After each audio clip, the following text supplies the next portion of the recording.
नमस्कार दोस्तों, आपका स्वागत है शेयर बाजार इनसाइड चैनल पर। चलिए आज के क्वार्टर 3 के रिजल्ट के अपडेट की शुरुआत कर लेते हैं। सबसे पहले बात करें एक्सिस बैंक, तो इनका भी क्वार्टर 3 का रिजल्ट आ चुका है। कंपनी की सेल्स देखें तो पिछले साल क्वार्टर 3 में थी 32,162 करोड़ रुपीस और इस साल क्वार्टर 3 में कंपनी की सेल्स हो चुकी है 33,709 करोड़ रुपीस।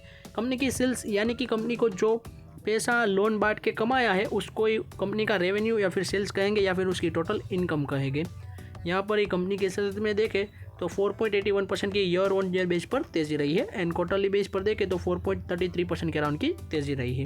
कंपनी का नेट प्रॉफिट देखें तो पिछले साल क्वार्टर 3 में था 6,763 करोड़ रुपीस, जो इस साल क्वार्टर 3 में हो चुका है 744 करोड़ रुपीस।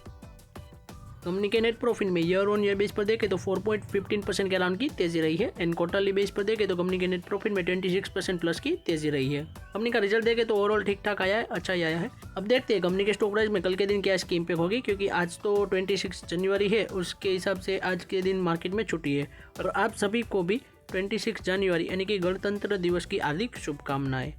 नेक्स्ट बात करें अल्ट्राटेक सीमेंट की, तो इनका भी क्वार्टर 3 का रिजल्ट आ चुका है। कंपनी की सेल्स देखें तो पिछले साल क्वार्टर 3 में थी 17,779 करोड़ रुपीस, जो इस साल क्वार्टर 3 में हो चुकी है 21,830 करोड़ रुपीस। कंपनी की सेल्स में ईयर ऑन ईयर बेस पर देखें 22% प्लस की तेजी रही है एंड क्वार्टरली बेस पर देखें तो उसमें भी 11% प्लस की तेजी रही है, जो कि काफ़ी अच्छी बात है। कंपनी का नेट प्रॉफिट देखें तो पिछले साल क्वार्टर 3 में था 1,363 करोड़ रुपीस, जो इस साल क्वार्टर 3 में हो चुका है 1,729 करोड़ रुपीस। कंपनी के नेट प्रॉफिट में ईयर ऑन ईयर बेस पर 26% प्लस की तेजी रही है एंड क्वार्टरली बेस पर देखें तो उसमें भी 39% प्लस की तेजी रही है। कंपनी का रिजल्ट देखें तो मेरे हिसाब से काफ़ी अच्छा आया है, ईयर ऑन ईयर बेस पर तो काफ़ी अच्छा रहा है और इनके स्टॉक प्राइस में भी शायद से पॉजिटिव इम्पैक्ट देखी जाएगी कल के दिन, क्योंकि ट्यूसडे के दिन मार्केट ओपन होने वाली है, तो आप इसको नज़र में रख सकते हैं। नेक्स्ट बात करूँ कोटक महिंद्रा बैंक लिमिटेड, तो इनका भी क्वार्टर 3 का रिजल्ट आ चुका है। कंपनी की सेल्स देखें तो पिछले साल क्वार्टर 3 में थी 16,633 करोड़ रुपीस, जो इस साल क्वार्टर 3 में हो चुकी है 17,507 करोड़ रुपीस।